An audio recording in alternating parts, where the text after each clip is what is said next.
cenderamata dari Ketua Taman Inspirasi Sastra Indonesia, yaitu Bang Okta. Untuk Bang Okta kami persilakan untuk maju ke depan memberikan cenderamata.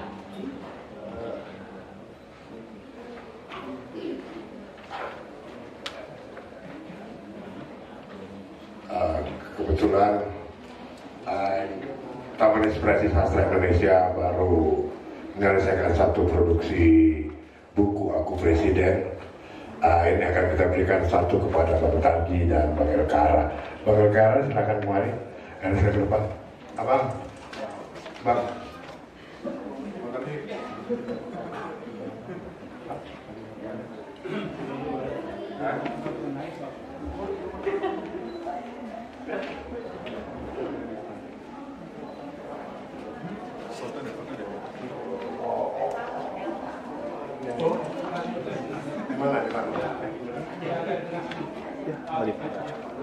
Presiden penyair menerima buku Aku Presiden. Ketua Pelaksana Diskusi yaitu Pak Arief Joko Wicaksono. Waktu dan tempat kami persilahkan.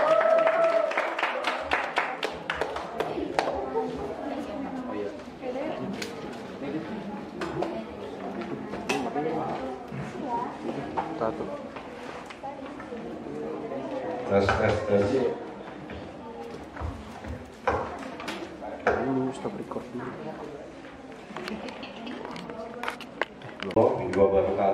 Waalaikumsalam warahmatullahi wabarakatuh. Ya, selamat siang dan salam sejahtera buat para hadirin yang kami muliakan.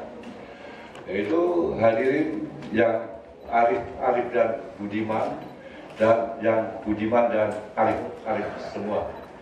Jadi hari ini adalah kita akan mulai diskusi sastra 1 yang berkaitan dengan menuju penghargaan sastra dan kebudayaan 2024 kepada Taufik Ismail.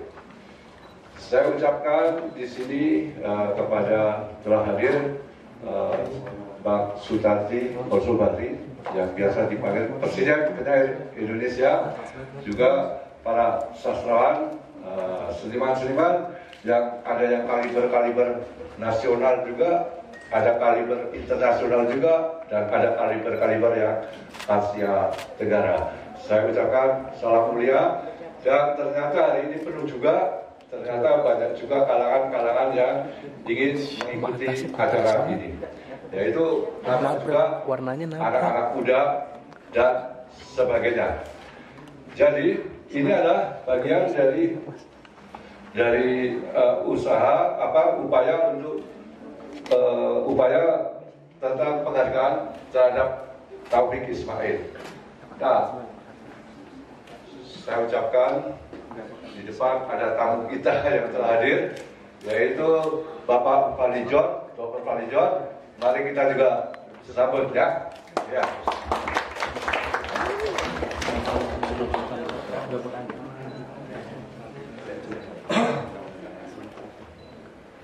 Ya, selamat datang.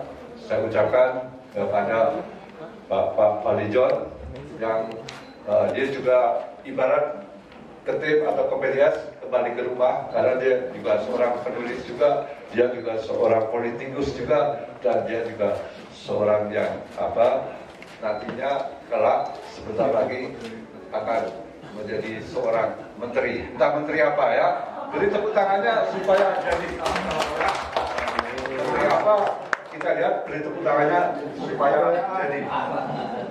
Nah, sudah. Jadi kembali, Taufik Ismail usianya 3 hari lagi adalah 87 tahun, 3 hari lagi ya. Nah, dalam usia langka ini kan, usia langka, dalam usia 87 ternyata dia telah melakukan kreativitas atau memasuki dunia seni sehingga menjadi seorang budayawan selama 71 tahun. Bayangkan orang mulai kerja kreatif 71 tahun itu di Indonesia dalam konteks sekarang itu sangat langka. 71 tahun dengan ukuran tahun 53 sebelum dia dikirim ke Amerika sebagai pelajar angkatan pertama pertukaran pelajar antara Indonesia dan Amerika. Orang itu adalah Taufik Ismail, satu teman yang cukup terkenal namanya Zia Maulani, yang pada akhir hayatnya atau jabatannya pernah menjadi kabakin seperti itu. Jadi ada 2 orang angkatan pertama itu. Nah, selama 71 tahun berkarya, Taufik telah menghasilkan apa?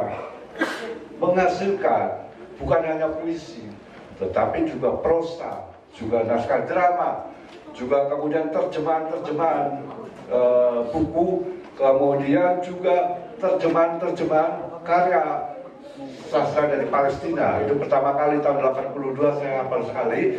Kemudian 91-92 menerjemahkan sajak-sajak Amerika yang judulnya Rumput dan Dedaunan. Gitu. Yang sampai sekarang karena sesuatu hal banyak melibatkan penerbit, banyak melibatkan penyair, maka belum bisa utuh terwujud keluar. Sebagai penyair, Taufik Ismail telah menghasilkan judulnya antara lain Mengakar ke Bumi, Menggapai ke Langit, itu dalam 4 jilid yang sangat tebal. Ini yang langka dilakukan oleh sastrawan atau penyair di Indonesia dengan buku yang sangat utuh. Buku tersebut terdiri dari 4 jilid. Itu apa saja? Yang jilid pertama adalah rangkuman dari sejumlah karya Taufik yang mungkin Anda telah kenal, yaitu adalah Manifestasi tahun 63 itu. Kemudian yang sangat terkenal Tirani Beteng. Nah, itu yang warnanya karena sikonnya adalah berbau tentang politik. Kemudian sajak-sajak langit. Kemudian ada museum, buku museum perjuangan. Kemudian yang cukup terkenal adalah Ladang Jagung, karena di situ ada tentang sajak buat umum. Beli Daku Suba itu paling gitu kan di situ. Tetapi Taufik juga menulis Aku Malu Jadi Manusia Indonesia. Nah, itu dirangkum semuanya, ditambah dengan sejumlah sajak-sajak baru yang belum sempat terpublikasikan, yang Taufik itu membahasakannya begini. Setelah era Aku Malu Jadi Manusia Indonesia, bahwa puisi itu harus mengandung unsur musikal. Satu, musikal. Puisi Taufik itu umumnya musikal. Kemudian berikutnya harus mengandung ada unsur pengetahuan.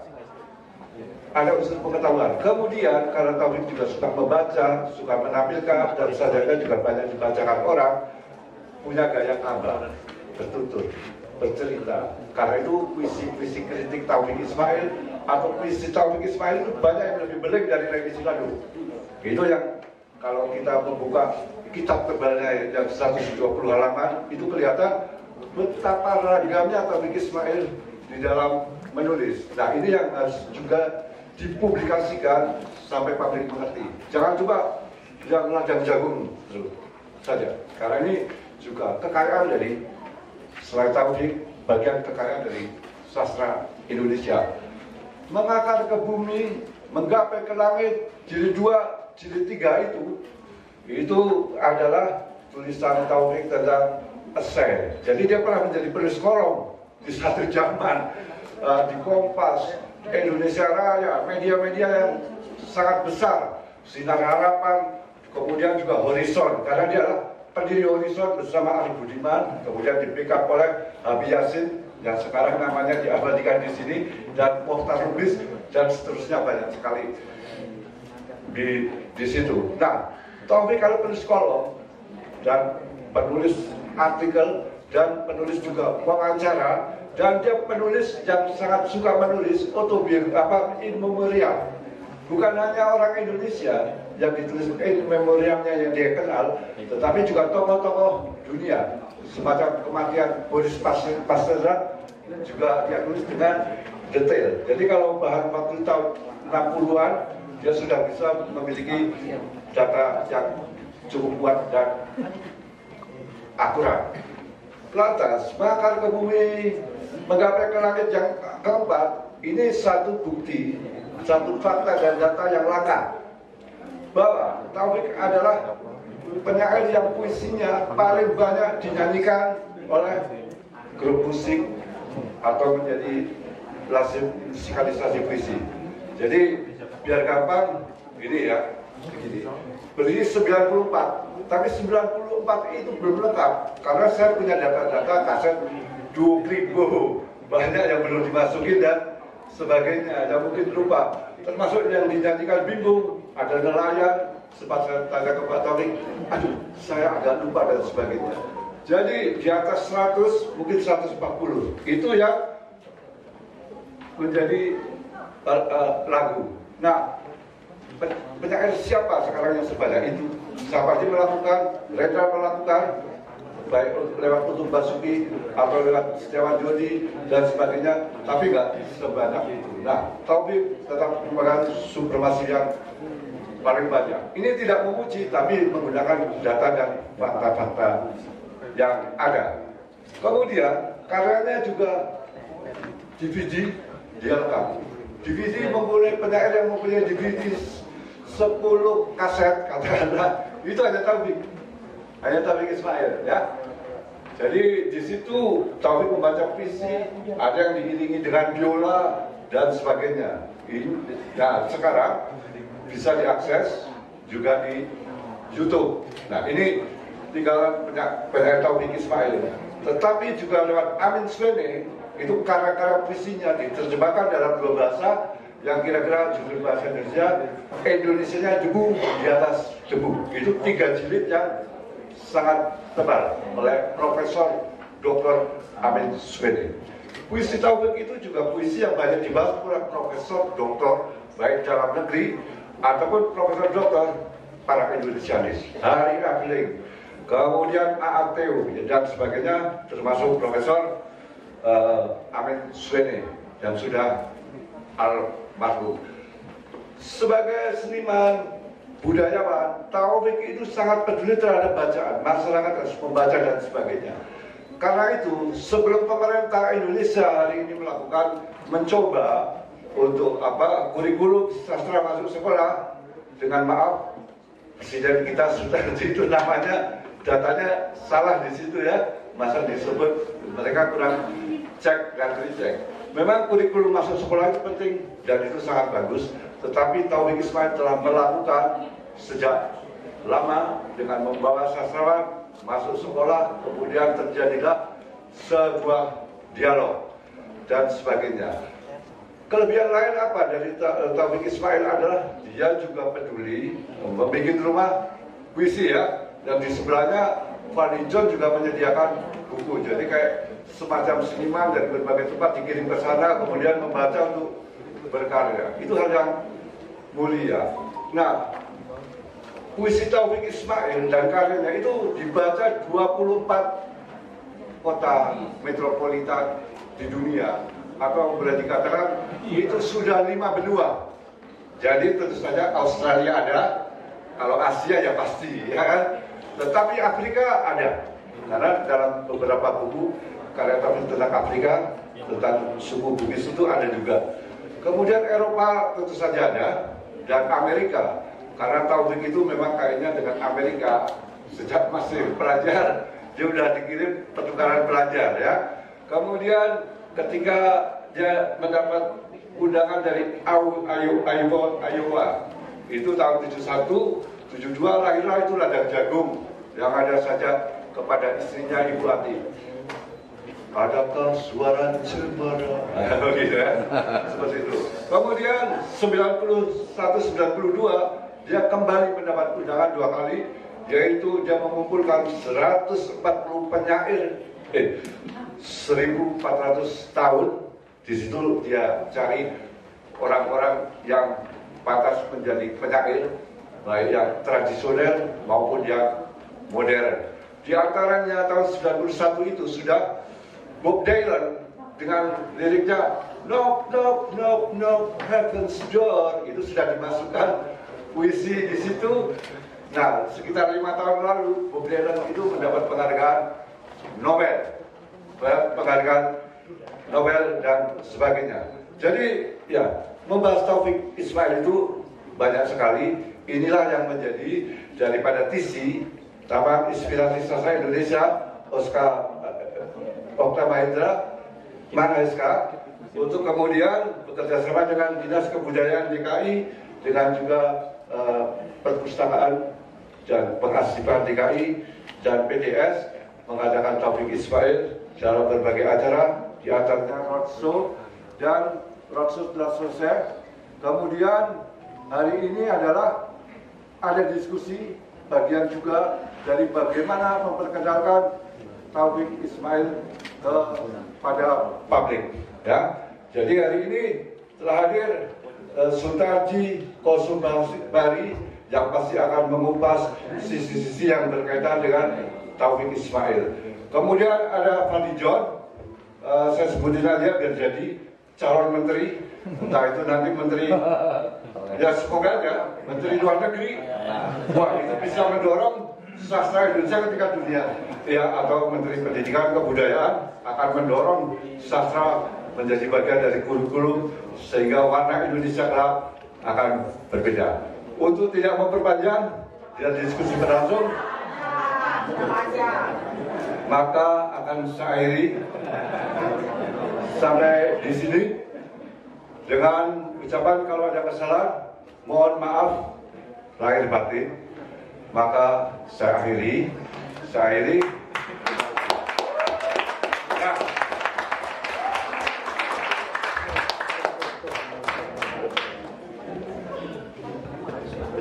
terima kasih untuk Bapak Arif waktu dan tempatnya.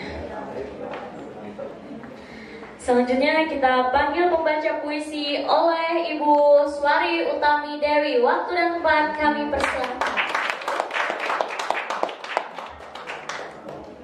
Ya, terima kasih. Saya tidak akan panjang karena tadi sudah panjang gitu ya. Dan karena bukan panggung saya.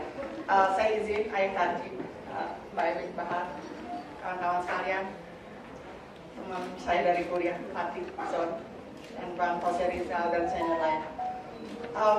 Katanya tadi kan ada banyak puisinya Taufik Ismail yang dinyanyikan, jadi saya akan mencoba ini, tapi saya akan kombinasikan dengan puisi Aku, karya Taufik Ismail. Dengan puisi aku bernyanyi sampai senja umurku nanti.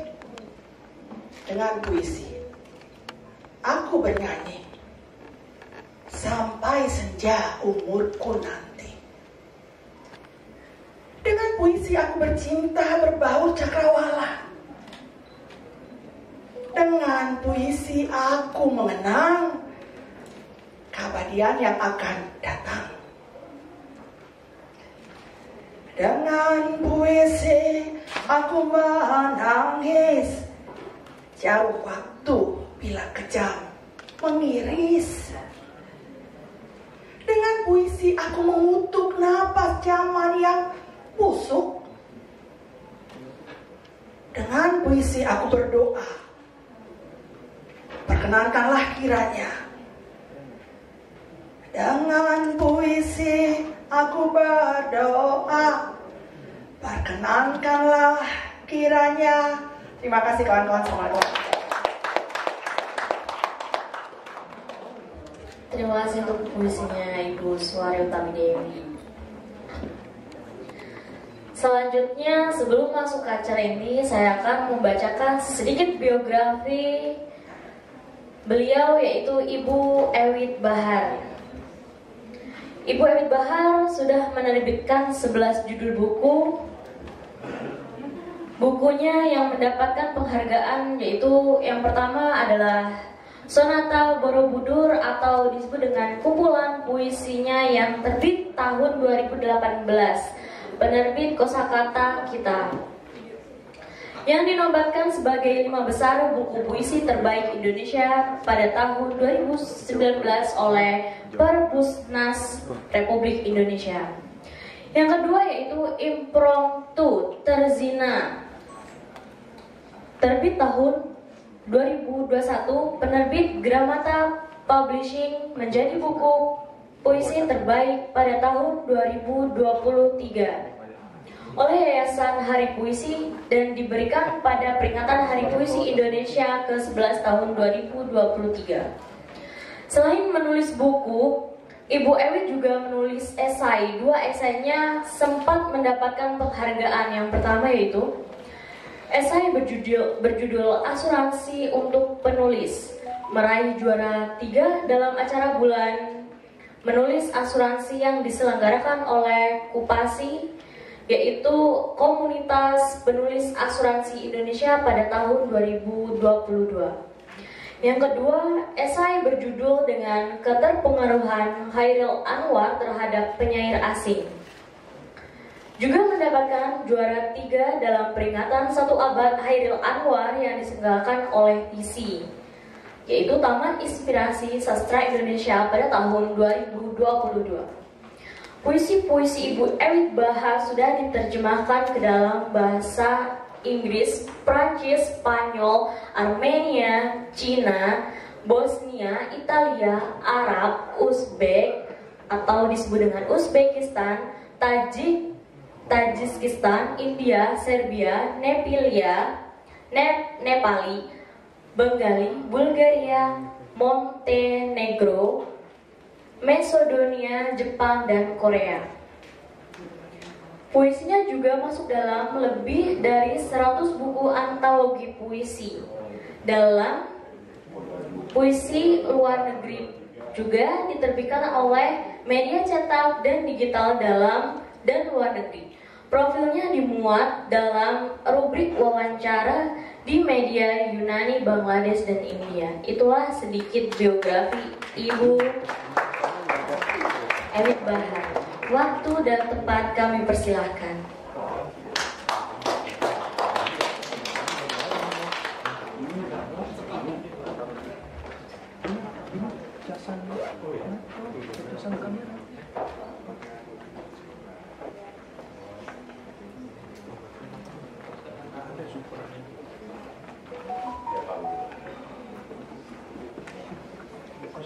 Assalamualaikum warahmatullahi wabarakatuh.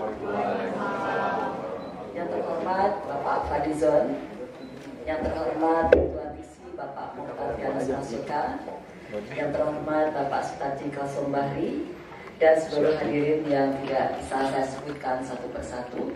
Alhamdulillahirabbil alamin. Hari ini kita berada dalam keadaan sehat walafiat dan diberikan waktu untuk hadir bersama dalam diskusi sastra yang diselenggarakan oleh Taman Inspirasi Sastra Indonesia atau TISI pada hari ini 22 Juni 2024 yang juga bertepatan dengan hari ulang tahun ke-497 Kota Jakarta. Baiklah, karena waktu kita terbatas, saya panggilkan untuk hadir ke podium Bapak Fadlizon yang terhormat dan juga yang terhormat Bapak Sutarji Kalsombahri.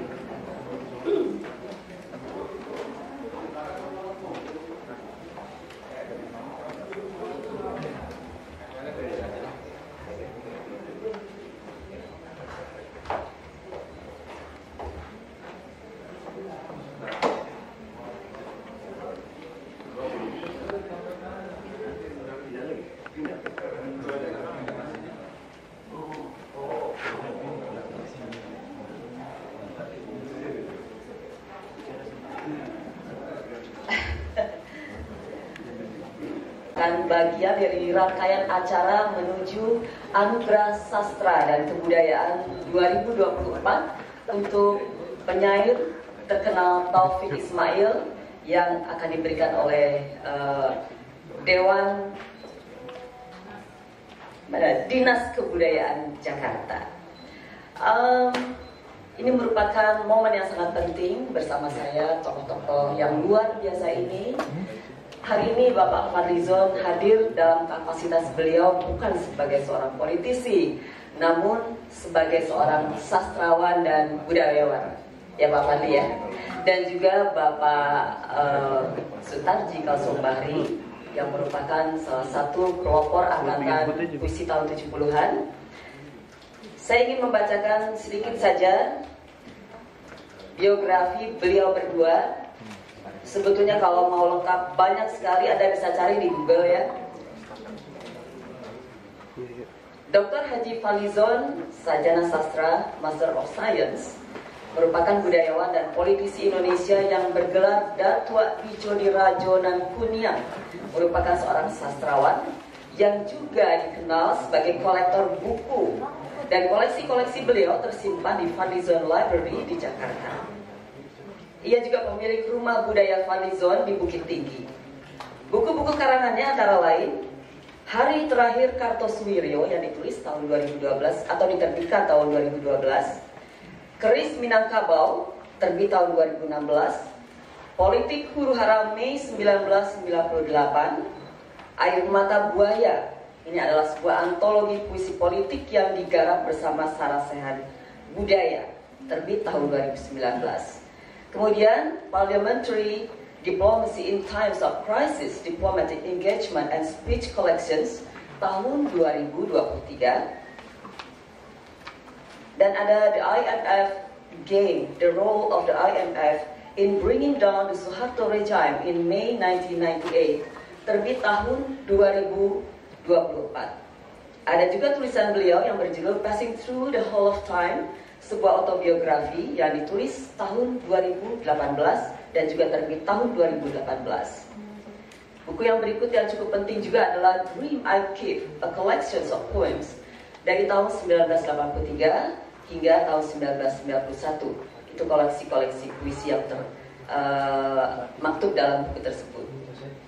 Bapak Fadlizon juga menerima sejumlah penghargaan bergengsi, di antaranya adalah Bintang Mahaputra Naraya dari Presiden Republik Indonesia pada tahun 2020. Yang berikut saya bacakan mengenai biografi Bapak Sutarji Kasongbahri yang julukan paling terkenalnya adalah Presiden Penyair Indonesia. Kalau butuh wapres, aku datang. Sutarji Kasongbahri merupakan penyair kontemporer Indonesia yang juga dikenal sebagai salah satu pelopor penyair angkatan 1970-an. Karena kiprah dan peran penting beliau dalam perpuisian Indonesia itulah beliau secara informal disebut sebagai Presiden Penyair Indonesia dan juga dianugerahi gelar Datuk Seri Pujaga Utama dari Lembaga Adat Melayu Riau pada tahun 2018. Sutarji Kasongbahri beberapa kali menerima penghargaan penting, yakni the Southeast Asia Right Award atau the Sea Right Award dari Kerajaan Thailand pada tahun 1979.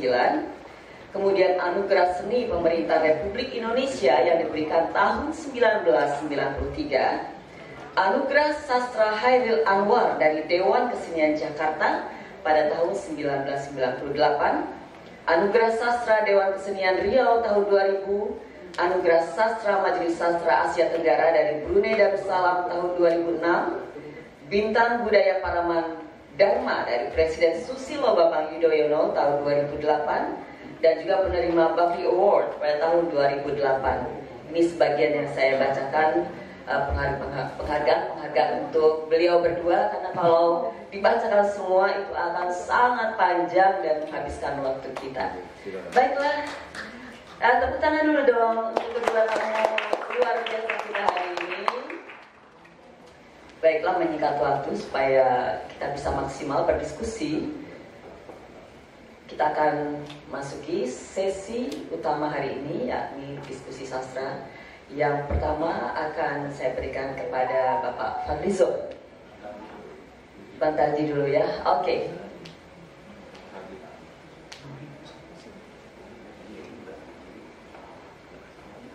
Nanti akan kami buka juga sesi tanya jawab untuk kedua pembicara. Diharapkan kepada para hadirin bisa berpartisipasi dengan maksimal. Besok akan ada lagi ya tanggal 24 ya, diskusi sastra yang kedua. Silakan Mas Sutarji.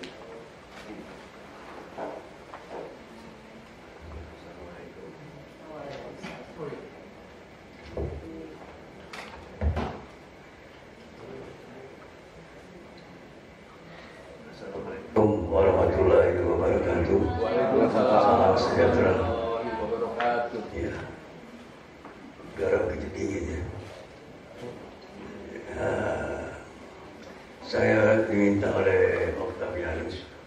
Kardian Seka untuk menampilkan suatu testimoni tentang kepenyairan Taufik Ismail.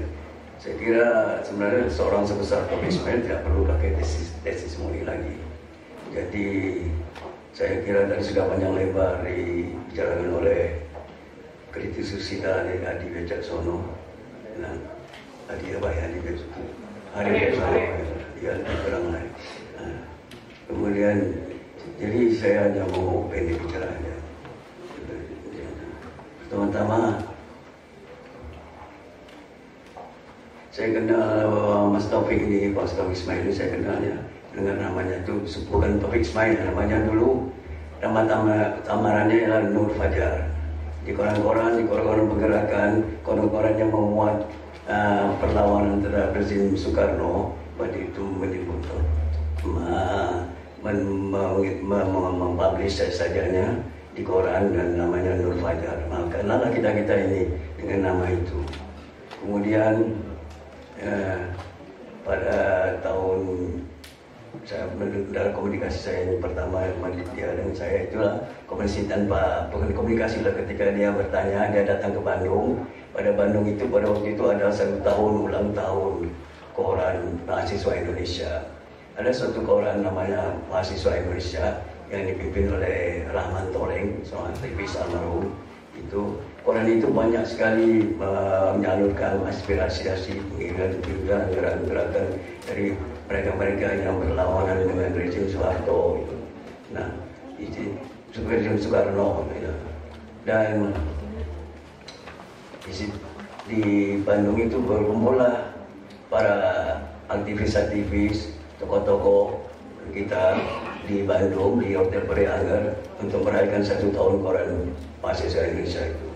Dan di situ ada Taufik Ismail rupanya, dan Taufik menanyakan tentang saya kepada salah seorang anggota dari PG Paguyuban Sastrawan Sunda. Taufik Ismail bilang, mana Tarji? Kan Tarji kalau kemari. Tapi orang itu bilang tadi tak ada di sini, gitu. Karena saya memang tidak kelompok Paguyuban Sastra Sunda, saya bukan orang Sunda. Jadi itu dari situlah pertama kali yang saya ada kedekatan dengan Taufik Ismail itu. Selanjutnya setelah saya masuk di Majalah Horizon, dan itu maka saya lebih kenal dengan Harapan Madian. Selanjutnya kami sama-sama menjadi redaktur Horizon. Itulah yang saya kenal dia, dan saya kira orang Taufik ini memang puisinya bagus. Ketika saya baca ulang lagi, beberapa saya bisa baca dengan baik, beberapa lagi saya tidak bisa baca karena hurufnya kecil-kecil. Kelihatan bahwa Taufik ini memang penyair besar ya, penyair yang adalah menampilkan kalbu dari bangsanya, penyair dari kalbu bangsa, penyair yang sajanya itu coba di sini aja kita lihat.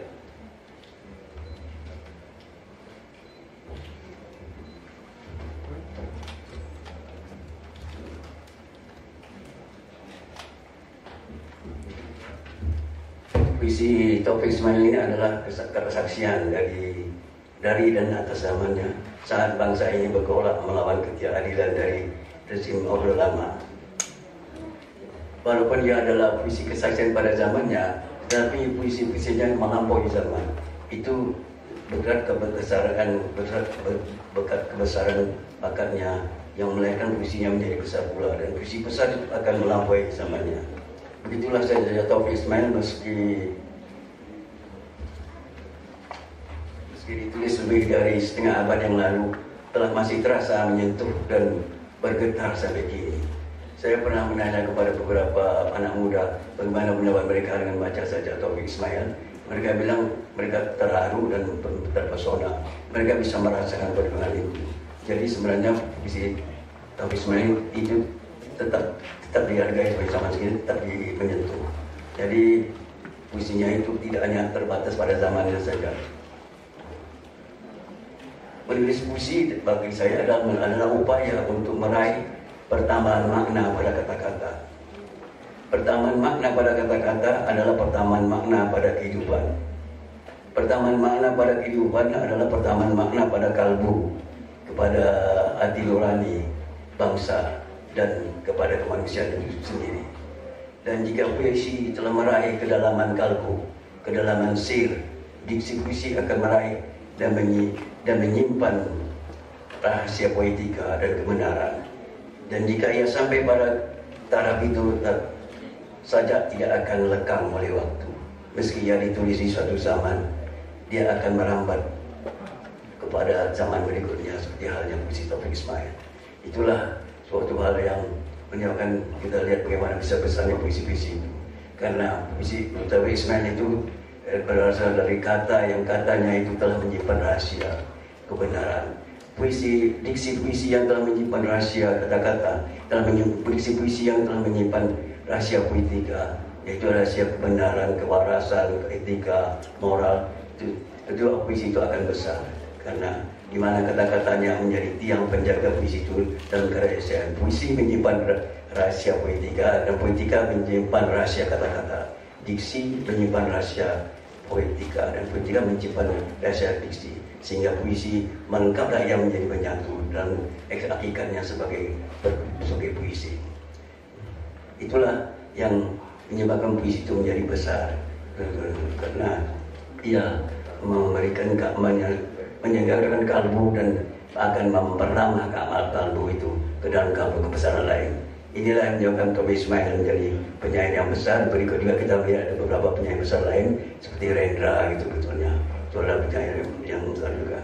Kita kurang menghargai penyair-penyair besar kita selama ini. Kita hanya berhenti kepada sampai Hairil Anwar. Sudah Hairil Anwar, kita tak bergerak lagi, seolah-olah tidak ada penyair lagi. Berapa banyak orang dilahirkan, berapa banyak penyair dilahirkan, tetapi seolah-olah tetap saja Hairil yang the best. Padahal semua yang lain banyak the best. Ada Rendra, ada Gunawan Muhammad, ada Sapardi Djokono, ada ya tentu Taufik Ismail. Buktinya begitu banyak buku-bukunya, tetapi penghargaan dari masyarakat kurang juga, kepada pemerintah juga kurang ya. Kalau seandainya misalnya waktunya kalau seorang kita mau kalau negara besar berbudaya, berpancasila dan sebagainya, berbudaya tinggi itu jangan bangga dengan budaya lama aja, dengan Borobudur, dengan El Galigo, dengan sebagainya itu, tapi juga apa yang baru yang kita dapatkan setelah merdeka ini. Setelah 75 tahun merdeka, apa yang kita dapatkan? Tetap ada kita bertahan di Hairil Anwar. Itu tidak maju. Itu lebih menyedihkan kalau daripada $1 menjadi 16.000 rupiah. Itu lebih menyedihkan. Dan kita tak berapa penting lah $1 ini masing. Itu urusan bisnismen. Kita yang penting bagi kita menikmatinya aja. Itu menikmati pemberian dari bisnismen. Ya itu, jadi itu. Coba adanya Taufik Ismail sudah begitu banyak bukunya. Dia berusaha sendiri. Poet laureate kan bisa dijadikan poet laureate. Penyair negara yang di Amerika juga ada semacam itu. Kalau tak salah di Inggris juga ada begitu. Nah, saya heran juga ini belum juga terjadi di Indonesia. Hal-hal ini menurut kita ini bangsa yang berbudaya lama dengan menghargai Borobudur, kalau kata kaliasi Uridam 12 segala macam itu menunjuk, dan tapi tidak menghargai penyair-penyair modernnya besar-besar Indonesia, macam Indonesia, negara Indonesia dan negara yang berbudaya lama itu tidak budaya baru, yang tidak berkembang, jadi budaya lama kuno itu kata lain, kuno dan miskin. Kalau kuno modern tapi miskin masih gagah juga kan sedikit. Tetapi ini udah miskin, kuno lagi dan sebagainya. Dan belum lagi kita catat kursi-kursi dan lainnya. Nah, saya makanya mari kita imbau para negara ini memberikan penghargaan sepantasnya kepada menjadikannya mereka sebuah lembaga, bukan sekadar pemberian-pemberian yang ada. Pemberian yang ada nanti besok tanggal 25 itu mereka yang mendapatkan namanya cuma santunan lah dari pemerintah berupa uang apa namanya itu yang namanya bantuan ya kayak bansos juga itu yang bantuan kepada seniman yang berbansos itu bansos itu penghargaan karena telah bekerja selama 50 tahun jadi bukan yang diperhatikan bukan pencapaian dan berjaya itu pertama-tama yang dihargai pencapaian dia penyairnya 2 tahun, tapi kalau pencapaian besar hebat. Hairil Anwar itu cuma berapa tahun. Nah, di Prancis ada yang namanya Antoine itu dia bekerja cuma dari umur 16 sampai 17 dia berhenti, dia tak menyair lagi. Kemudian dia masuk jadi tentara sewaan sampai ke Pasar Ikan Jakarta, tentara sewaan VOC, kemudian dagang budak di Afrika dan sebagainya. Dia tidak menyair lagi, cukup 2-3 tahun dia menyair, tapi dia adalah penyair dunia yang pernah dihasilkan oleh Perancis. Cukupnya. Jadi kalau kita jangan melihat apa yang kita lihat pada bantuan pemerintah itu, melihat si A 50 tahun bekerja, si B 40 tahun bekerja, itu oke, dia itu bagus, terima kasih, saya dapat juga, tapi uangnya belum. Nah itu bagus begitu. Tetapi ada lagi suatu hal yang memacu kreativitas itu, yaitu yang berdasarkan prestasi. Apa pencapaian itu?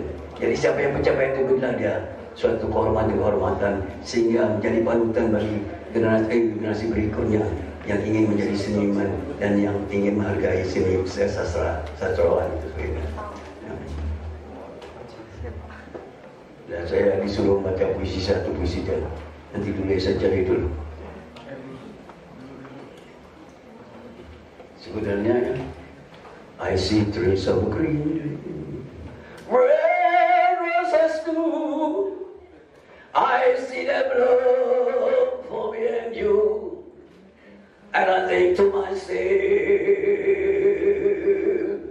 what a wonderful world, what a wonderful world. Semangat, saya bagian orang kita bersemangat.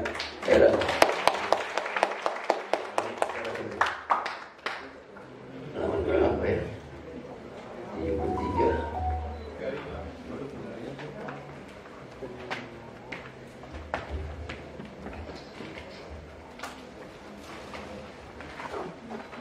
Halaman 73. Iyalah 73. Ini ada saja. Topik ini mungkin saja ada peristiwa kejadian-kejadian. Cukup aja dia frame satu peristiwa dan itu dah menjadi puisi. Jadi cukup aja kejadian di jalan orang berdagang rambutan, dia jadi puisi baginya. Dia melihat rahasia kata-kata yang menyimpan puisi, cepat dia tahu rahasia peristiwa yang menyimpan puisi, akan kejadian yang luar biasa. Seperti saja yang besar kita lihat depan Sekretariat Negara. Setelah korban diusung, saat keluar jalanan, kami semua menyanyi gugur bunga perlahan-lahan. Prajurit ini membuka baretnya, air mata tak tertahan. Di puncak Gayatri menunduklah bendera, di belakangnya segumpal awan.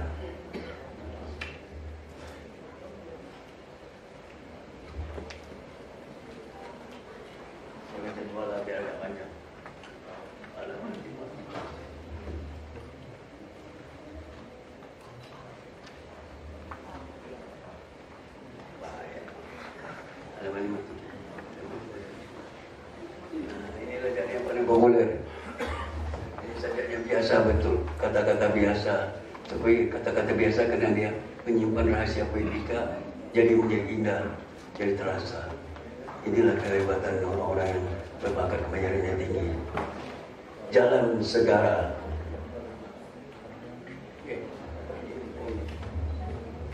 Ada judulnya Karangan Bunga. 3 anak kecil dalam langkah malu-malu datang ke Salemba sore itu. Ini dari kami bertiga, pita hitam pada karangan bunga, sebab kami ikut berduka bagi kakak yang ditembak mati siang tadi. Nah itu saja. Terima kasih. Assalamualaikum.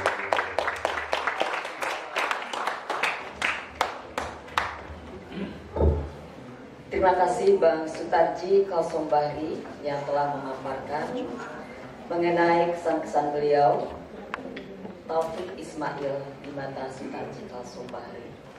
Tadi sudah dibacakan beberapa puisi yang memang kita kenal, kepekaan Taufik Ismail terhadap hal-hal yang bersifat humanis, kesejarahan, dan fenomena-fenomena sosial yang bisa menyentuh hati meskipun metafora-metafora yang beliau gunakan adalah dari kata-kata sederhana, tidak muluk-muluk tapi bisa sampai kepada setiap orang yang membaca.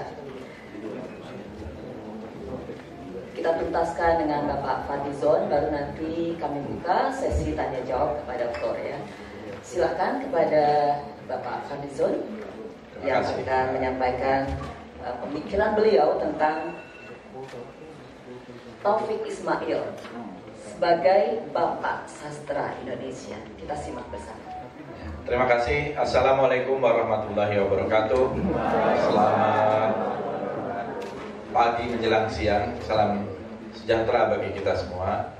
Yang saya hormati Bapak Sutarji Kosombari, saya anjurnya Bang Tarji dari dulu, Mbak Ewit, Bang Jose Rizal, banyak juga teman-teman di sini yang saya tidak sebut satu persatu. Tadi Pak Arif Wicaksono ya sudah memaparkan panjang lebar biografi, perjalanan, karya, dan kreativitas, bahkan juga buku-buku dan aktivisme dari seorang sastrawan besar, Taufik Ismail.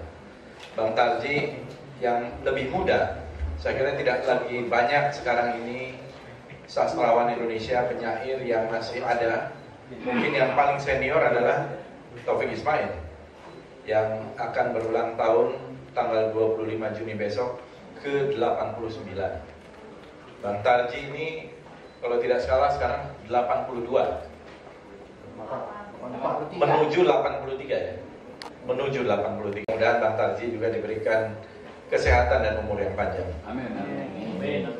Jadi tidak banyak lagi kalau kita lihat top of mind ketika bicara tentang penyair, sastrawan yang masih tinggal, yang paling senior saya kira itu.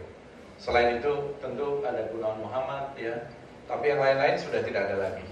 Pak Sapardi sudah tidak ada, W.S. Rendra tadi yang disebut-sebut, saya kira Abdul Hadi WM baru saja juga meninggalkan kita. Saya termasuk generasi mungkin yang beruntung gitu ya. Saya generasi yang beruntung karena bertemu dengan cukup banyak tokoh-tokoh itu dan mengenal. Bahkan saya termasuk yang datang ke tim ini mungkin termasuk cukup lama dan bisa menggambarkan tim dari waktu ke waktu ya. Kalau Bang Jose Rizal lebih lama lagi. Saya kira pertama kali datang ke tim ini tahun 1972 gitu. Waktu itu umur saya setahun lah kira-kira gitu ya, dibawa ke tim sini. Jadi kemudian umur 4 tahun, umur 5 tahun dan seterusnya, dan melihat perubahan-perubahan ini. Nah, Pak Taufik Ismail juga pernah lama juga tinggal di Taman Ismail Marzuki, waktu itu sebagai rektor.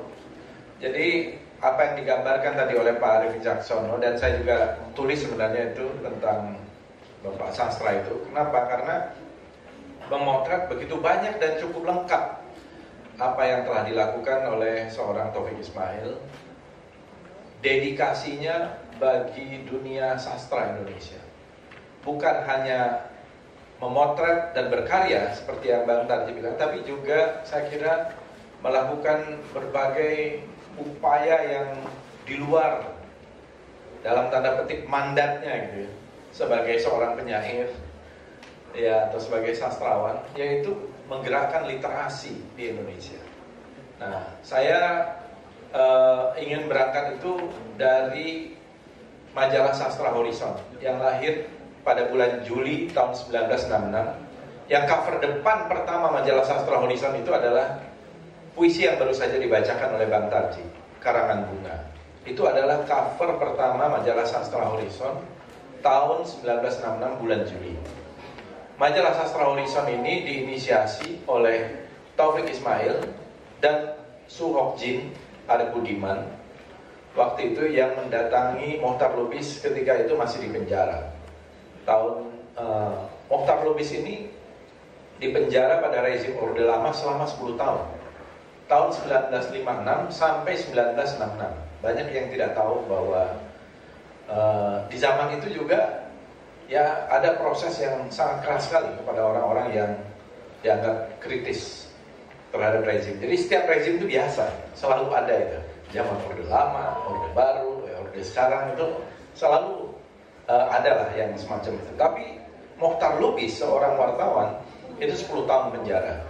Nah, didatangi oleh Arif Budiman dan Taufik Ismail.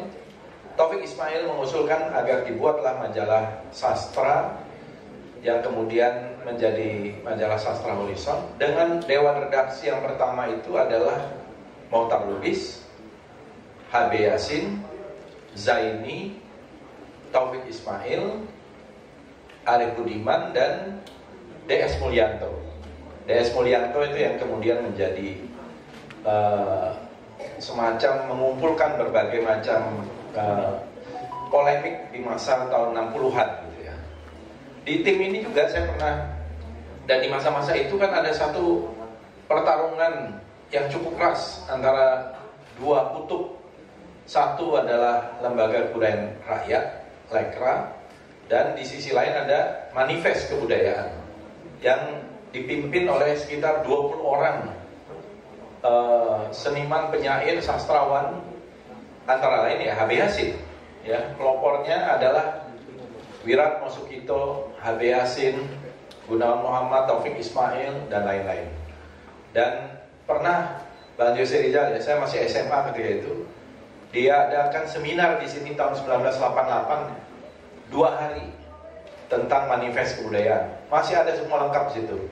Mokhtar Lubis masih ada, kemudian HB Yasin masih ada. Nah, belakangan saya diminta waktu itu oleh Mas Danarto dan Ikra Negara untuk ikut ya di dalam Dewan Redaksi Majalah Sastra Horizon tahun 1992 atau 1993 waktu itu, bersama juga Bang Tarji. Waktu itu pemimpin redaksinya adalah Hamzah Rangkuti. Jadi ada Jamal D. Rahman, kemudian Bang Tarji, Danarto, saya, dan beberapa yang lain menjadi awak dari Majalah Sastra Horizon dari tahun 1992 atau 1993 ketika itu. Dan kemudian salah satu yang saya sebut tadi, aktivisme penggerak-gerak itu dari Majalah Sastra Horizon itu, ya di zaman itu kan masih cetak itu masih sangat kuat ya. Belum seperti sekarang, belum ada sosial media, belum ada media sosial, platform-platform yang begitu banyak. Sehingga Majalah Sastra Horizon itu tetap dari tahun 66 sampai tahun 2000-an saya kira menjadi salah satu tolak ukur atau tonggak dari sastra Indonesia. Karena tidak ada lagi majalah yang selama setua itu dan selegendaris itulah kira-kira gitu. Dan kemudian kalau kita lihat di situ ada gerakan tambahan ya di tahun 96 itu, sisipan untuk anak-anak remaja, siswa-siswa sekolah, yaitu sisipan Kaki Langit. Dan di Kaki Langit itulah ini menjadi gerakan sastra ke sekolah.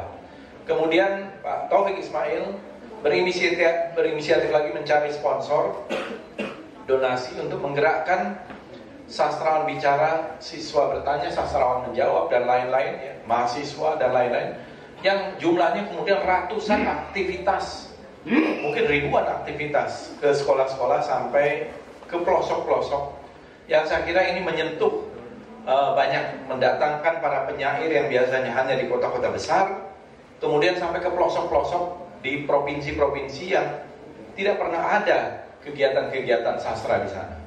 Kemudian begitu juga sebaliknya, ada juga siswa-siswa yang datang ke Jakarta dan lain-lain. Saya kira kalau ada yang meneliti tentang gerakan sastra yang terkait dengan gerakan para sastrawan ke daerah-daerah ini, mungkin banyak lahir penulis-penulis, sastrawan-sastrawan dari gerakan ini. Karena beberapa yang saya mendapatkan testimoni. Jadi ini adalah salah satu, mungkin boleh dibilang aktivisme kesusastraan kita gitu ya. Karena Pak Taufik Ismail mempunyai concern juga yang sangat besar.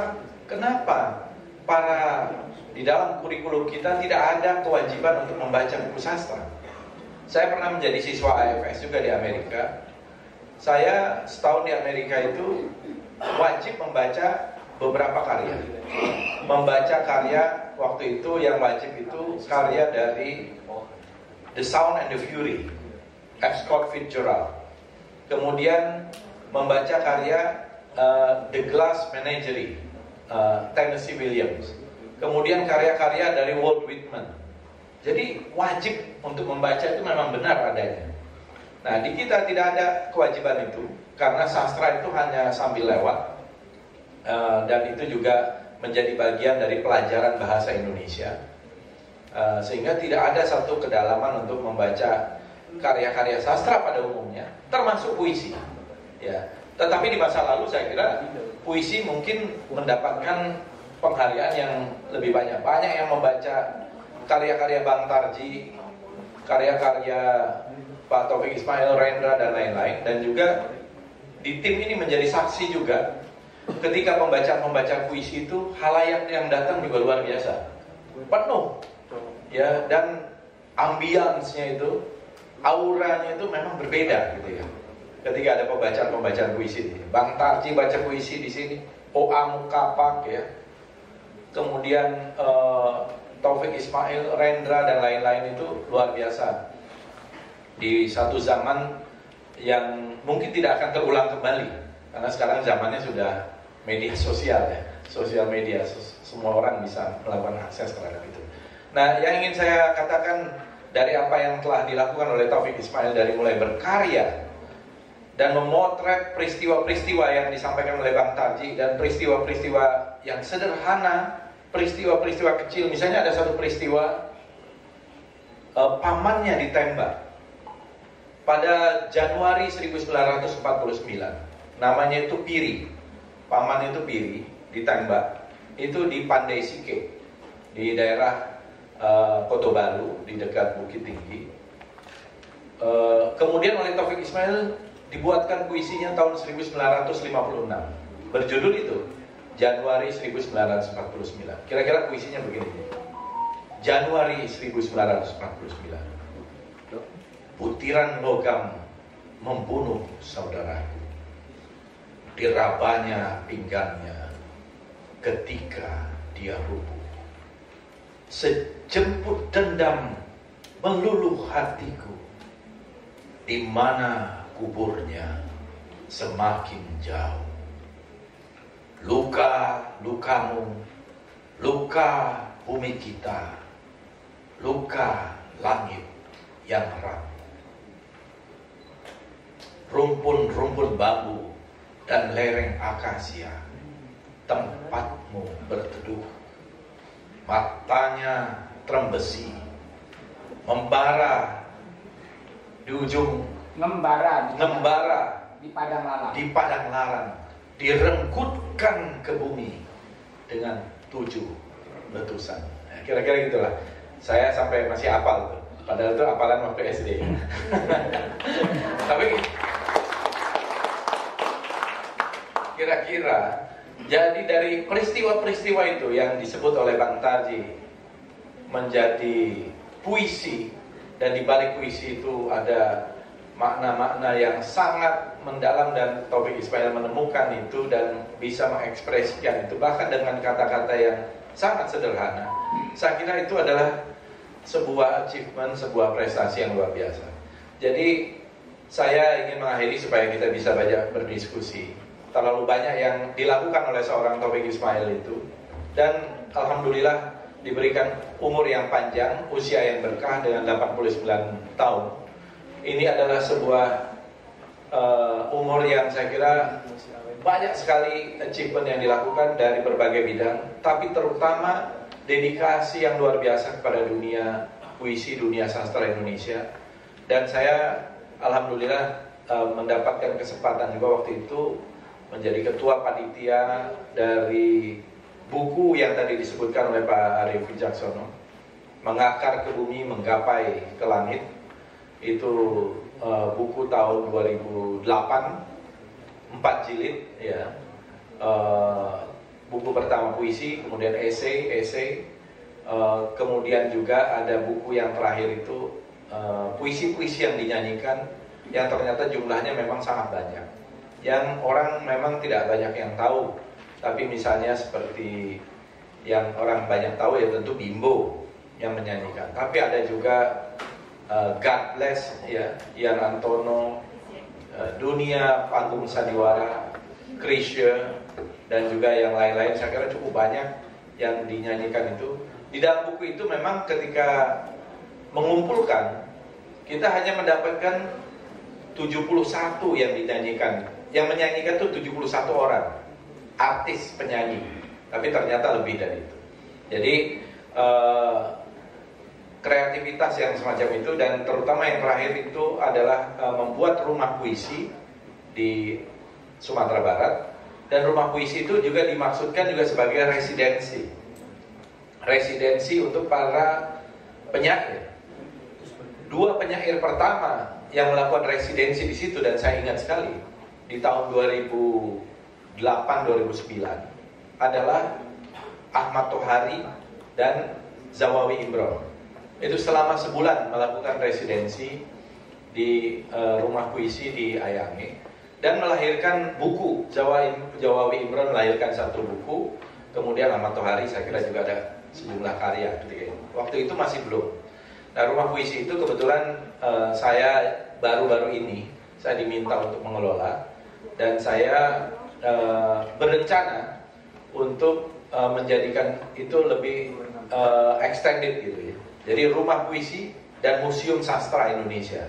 Ya, jadi saya sedang merancang museum sastra Indonesia itu. Apa yang ada di situ? Ada karya-karya dari para sastrawan Indonesia, dari Pujangga Lama, Pujangga Baru, Balai Pustaka sampai yang sekarang.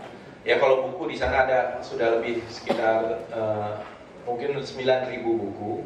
Ya, yang tentu yang paling utama adalah buku-buku koleksi dari Pak Taufik Ismail, ditambah dengan buku-buku sastra.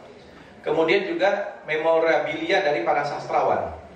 Jadi saya mengumpulkan mesintik ya, dari mesintiknya Asrul Sani, mesintiknya Taufik Ismail, mesintiknya Bang Tarji, Sutarji Kalsombahri, mesintiknya Sapardi Djoko Damono, dan juga yang lain-lain yang terkait dengan itu. Termasuk kacamata dari para sastrawan itu juga saya serahkan, juga punyanya Bang Yose Rizal Manua dan tokoh-tokoh lain. Mas Danarto juga mesintiknya ada di saya. Jadi akan di-display di sana, karena mesintik itulah saya kira selain tulisan tangan ya yang menjadi media untuk melahirkan karya-karya sastra, puisi, dan juga ya kenapa saya ngoleksi kacamatanya, karena kacamatanya pasti membantunya untuk membaca. Kayak Bang Tarji barusan ini membaca, kalau nggak kacamata nggak bisa baca. Ya, jadi itu akan di-display situ. Jadi mudah-mudahan tahun ini ya, tadinya rencananya tanggal 3 Juli pas Hari Sastra Indonesia bertepatan dengan lahirnya Abdul Muiz 3 Juli, tapi karena jalan di sana terputus ya karena bencana, ada 16 titik putus, jadi akhirnya harus ditunda untuk peresmian dari Museum Sastra Indonesia. Jadi bukan pemerintah, ini inisiatif karena barang-barang yang ada saja gitu. Saya kira itu dari saya sementara sebagai pengantar. Terima kasih. Wassalamualaikum warahmatullahi wabarakatuh. Terima kasih Pak Fadlizon, sebuah pemaparan yang sangat membuka pikiran. Ini merupakan PR bagi kita. Jangan asik dengan diri kita yang sekarang, tapi ada tugas yang lebih penting, yakni kaderisasi penulis.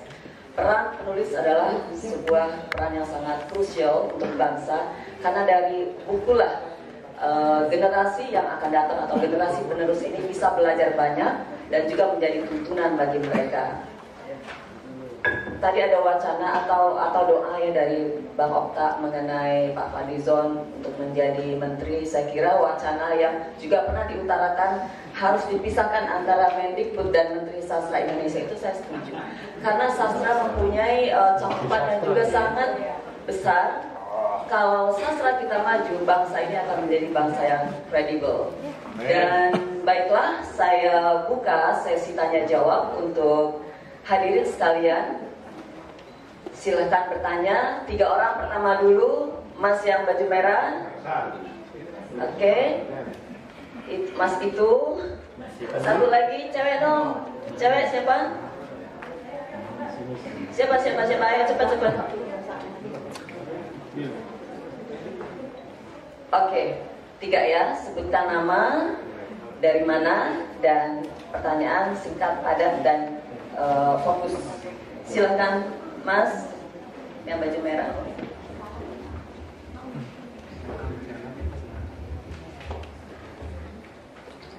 Selamat siang, saya Heri Samjan dari Forum Seniman Perwilitin.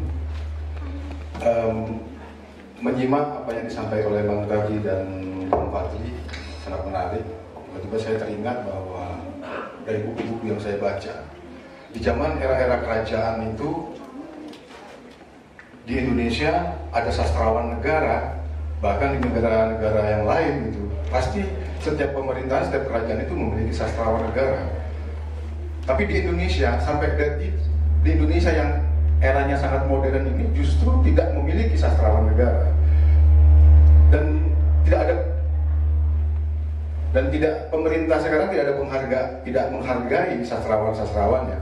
Padahal seharusnya senior-senior seperti Bang Tarji, Bapak Taufik Ismail itu sudah seharusnya ditempatkan sebagai sastrawan negara pemerintah Republik Indonesia ini. Kalau misalnya seperti Bertolt Brecht didanai oleh pemerintah Jerman untuk mengkritik pemerintah, tapi kalau di sini mengkritik pemerintah masuk penjara. Mungkin seperti yang diceritakan oleh Bang Fadli, berapa seniman sastrawan yang dipenjara dari era rejim-rejim. Padahal seharusnya pemerintah mendukung itu. Tapi kan sementara yang terjadi saat ini kan tidak. Untuk penghargaan ini paling dari pemerintah berapa perak sih gitu. Kalau kata Bang Tarji $1 aja udah 16.000 gitu. Penghargaannya seperti itu, paling seharga bansos gitu. Jadi mungkin kita berharap gitu, apabila Bang Fadli insya Allah gitu kan menjadi menteri seperti yang diisukan oleh kawan-kawan gitu, bisa memperjuangkan hal ini. Dan misalnya ada Kementerian Kebudayaan sudah berdiri, sastrawan-sastrawan seperti Bang Tarji, Pak Taufik ditempatkan sebagai sastrawan negara. Dan genosida kebudayaan yang terjadi di tempat-tempat kebudayaan seperti misalnya Taman Ismail Marzuki yang sekarang digenosida oleh pemerintah sendiri dan dikelola oleh PT Jakpro, yang dari Wisma akan dikelola menjadi hotel yang nggak tahu harganya terjangkau atau tidak oleh seniman. Itu harus juga menjadi perhatian gitu, bahwa jangan sampai terjadi genosida di tempat-tempat kebudayaan. Karena apa? Kasus revitalisasi tim, pembangunan hotel di tim yang ditolak oleh Forum Seniman Peduli Tim, yang dikhawatirkan akan merembet ke daerah-daerah, itu sudah terjadi. Di Taman Budaya Padang, Sumatera Barat, itu sudah ditancapkan tiang pancang hotel, begitu juga di Sumatera Utara dan Taman Budaya yang ada di Malang, Taman Budaya Ketiga. Itu mengembet karena apa? Karena Jakarta dijadikan barometer sampai saat ini. Saya kira harapan saya dengan adanya Kementerian Kebudayaan nanti, kebudayaan ditempatkan pada posisinya. Kebudayaan adalah panglima, kebudayaan adalah akar rumput kerakyatan, dan kebudayaan adalah tonggak bagi kebangsaan yang bersinergi dengan Pancasila. Terima kasih. Pertanyaan yang singkat. Bismillahirrahmanirrahim. Assalamualaikum warahmatullahi wabarakatuh.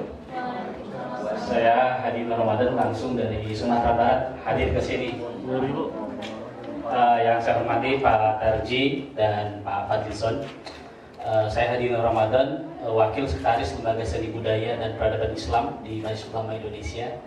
Yang pertama, saya menulis tesis tentang Pak Buya Gofar Ismail. Alhamdulillah saya banyak mengumpulkan tulisan bapaknya Pak Taufik Ismail dalam kerangka pemikiran pendidikan, dan alhamdulillah proses sedang terbit. Lalu yang kedua, saya terinspirasi dengan puisinya Pak Taufik Ismail tentang perjuangan dunia Islam dan dunia universal, termasuk perjuangan Palestina. Saya baru menulis 4 jilid ensiklopedi Palestina. Ini jilid yang pertama. degup cita para pendiri bangsa untuk Palestina. Tadinya kalau Pak Taufik Ismail hadir, saya mau berikan ke beliau, tapi karena hari ini yang hadir Pak Fadli sama Pak Darji sama para sastrawan, saya hadiahkan buku ini langsung dari Sumatera Barat. Mungkin usul di usia Pak Taufik Ismail yang 89 tahun yang tadi disampaikan panjang sekali oleh Pak Fadlizon. Ketika Pak Taufik Ismail itu usia 50 tahun atau 55 tahun, lahirlah buku yang tadi disampaikan oleh Pak Fadlizon. Kalau tidak salah kan buku Turok Foko Turok, Debu di Atas Debu, itu kan puisi yang sudah pernah diterbitkan dari berbagai majalah. Alhamdulillah saya membuat sebuah lembaga namanya Pusat Dokumentasi Islam Indonesia Tamadun. Itu mengumpulkan semua pemikiran-pemikiran para tokoh-tokoh sastra, termasuk para pendiri bangsa kita, dan alhamdulillah sekarang sudah 21.000 di Depok, tepatnya namanya RSI, Rumah Sejarah Indonesia. Kebetulan kami mengumpulkan clipping yang saya clipping, kumpulan-kumpulan wawancara Pak Taufik Ismail dari berbagai majalah. Ada dari Gema Islam, ada Panji Masyarakat, majalah Sabili, termasuk di Koran Republika dan sebagainya. Yang saya kira nanti harapan saya di usia 89 tahun atau 90 tahun itu lahir sebuah buku yang melengkapi buku-buku yang sudah ada. Dan yang kedua, Pak Fadlizon membentangkan makalah yang cukup menarik tentang dua tokoh yang sangat menginspirasi Pak Taufik Ismail, yaitu Pak Gofar Ismail dan ibunya ya, Bu Tinur. Bahkan disebutkan Bu Tinur ini adalah seorang penyiar bahasa Arab radio RRI ya, di Jogja. Dan itulah yang kemudian Pak Taufik Ismail merasa bersalah karena nggak bisa bahasa Arab. Akhirnya beliau belajar ke American University di Kairo. Mungkin usul saya di usia nanti Pak Taufik ini, kan di buku Turok Foko Turok itu ada ungkapan Pak Taufik yang nanti bisa digali kita bersama. Saya belum bisa mendapatkan dokumen ya pidato-pidato bahasa Arab, dan itu bisa kita lacak di Andri, termasuk tulisan ayahnya. Mungkin nanti di usia Pak Taufik yang 90 tahun ini ada sebuah tambahan data penerbitan karya bukan hanya Pak Taufik, tapi ibunya dan ayahnya, yang saya kira nanti bisa melengkapi katakanlah rumah puisi Pak Taufik Ismail, sehingga Pak Taufik Ismail mengisahkan kepada kita bagaimana seorang ayah itu mengajarkan sastranya dari sejak kecil. Mungkin itu harapan saya. Mudah-mudahan Pak Tarji selalu sehat walafiat, Pak Fadli juga sehat, dan Pak Taufik Ismail. Saran saya yang kedua adalah banyak sekali tulisan-tulisan Pak Taufik semacam memoir lah ya. Yang ini kalau saya baca di buku ini Pak Fadli, Turok Foko Turok, itu tidak ada. Memang tadi Pak Fadli menyampaikan kerja keras mengumpulkan dokumentasi ceceran Pak Taufik yang tersebar di mana-mana.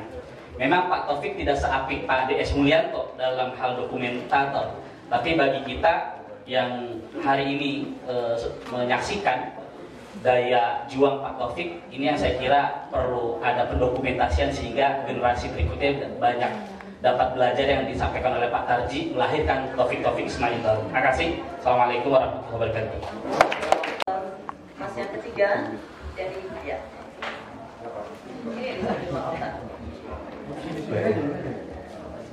Selamat siang Bapak, Ibu semuanya. Izin bertanya. Sebelumnya terima kasih atas kesempatannya. Saya sebagai perwakilan dari teman-teman semua dari Politeknik Negeri Jakarta. Di sini saya izin bertanya kepada nama saya Rini Saputra. Dan saya di sini izin bertanya untuk Bapak Fadlizon. Kontribusi apa yang akan Bapak berikan untuk karya Taufik Ismail sebagai sastrawan Indonesia, kemudian kepada sastrawan lainnya dan generasi muda seperti kami ini yang banyak memiliki potensi di dalam dunia seni sastra? Itu aja pertanyaan dari saya. Terima kasih.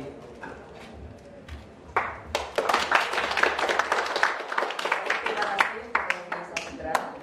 Langsung saja saya berikan kepada Pak Sutarji Kasubari dan Pak Fadlizon untuk menjawab. Yang pertama dari Mas Iksan tadi ya. Iya, yang mengharapkan. Enggak, saya setuju, dia sepaham sama Iqbal. Tentu saja kita sebagai sastrawan seniman berharap betul ada penghargaan negara terhadap mereka-mereka yang dianggap layak untuk itu aja. Supaya kita memang betul-betul bangsa yang punya achievement kultural yang tinggi ya, yang kontemporer lah, misalnya yang pertama-tama waktu. Jangan kita mengeluh-ngeluh seperti yang lama aja gitu. Juga sebenarnya memang tidak perlu ditinggalkan menjadi sumber inspirasi. Kelanjutan dari sumber inspirasi itu kan yang di masa kini dan yang akan datang. Itu saja. Tambahan dari Pak Fadli? Ya, menurut saya memang sastrawan negara itu yang diberikan atau posisi yang diberikan di Malaysia ya, itu sangat baik sekali dan saya kira patut untuk kita juga contoh, mungkin namanya apa gitu ya, bukan negara, sebenarnya sastrawan apa, sastrawan bangsa atau sastrawan Nusantara atau apa gitu ya, sebagai bentuk penghargaan, dan saya kira sangat layak untuk kita usulkan sebagai bentuk penghargaan kepada sastrawan Indonesia. Mungkin nanti kalau pemerintahan yang akan datang ini sudah duduk kira-kira gitu ya. Amin. Karena sebenarnya penghargaan terhadap sastrawan dan pujangga itu sudah lama ada. Termasuk pada keraton-keraton aja kan ada namanya pujangga. Ya, salah satunya yang kita kenal adalah Ronggowarsito. Ronggowarsito itu adalah pujangga keraton yang kemudian dianggap sebagai pujangga panutup ya, karena karya-karyanya, serat-serat suluknya, karena serat Hidayat Jati, Sabdo Jati dan lain-lain itu dia dianggap sebagai pujangga panutup ya. Bahkan lebih dari itu. Kalau Ronggowarsito itu ya sebagai orang yang dianggap istilahnya itu waskito gitu ya. Weruh sak durunge winarah, orang yang tahu sebelum apa kejadian. Jadi dia juga seorang penasehat spiritual, jadi sekaligus pujangga dan sastrawan, jadi lebih tinggi dari itu. Jadi memang di dalam sejarah budaya kita sendiri, termasuk di keraton-keraton itu ada posisi yang sangat terhormat bagi para pujangga dan menuliskan serat-serat dulu ya, serat-serat suluk ya, serat-serat sastra yang ada di dalamnya. Kemudian Mas Ramadan ya. Nah, Pak Ghaffar Ismail itu kan memang seorang wartawan. Di zaman Jepang adalah wartawan dari, saya lupa, Cahaya Asia atau apa gitu. Dan mempunyai juga nama pena, seperti Bang Tarji bilang dulu, nama penanya Pak Taufik Ismail itu Nur Fajar, saya lupa nama penanya Pak Ghaffar Ismail. Dan waktu itu juga pernah kalau tidak salah dikumpulkan oleh Eka Budianta, ketika Eka Budianta ada di Cornell University, dikumpulkan dokumen-dokumen dari Amerika tentang tulisan-tulisan Ghaffar Ismail. Karena Ghaffar Ismail ini juga tentu orang yang sangat penting di dalam dunia jurnalistik, terutama dunia pers. Ada di dalam buku Who's Who, ya, orang-orang di Jawa. Waktu itu diterbitkan oleh Gun Seikanggu tahun 1944, bukunya itu ada nama Abdul Ghaffar Ismail, ayahnya Pak Taufik Ismail. Beliau ini adalah aktivis PERMI, Persatuan Muslimin Indonesia, tahun 1930-an.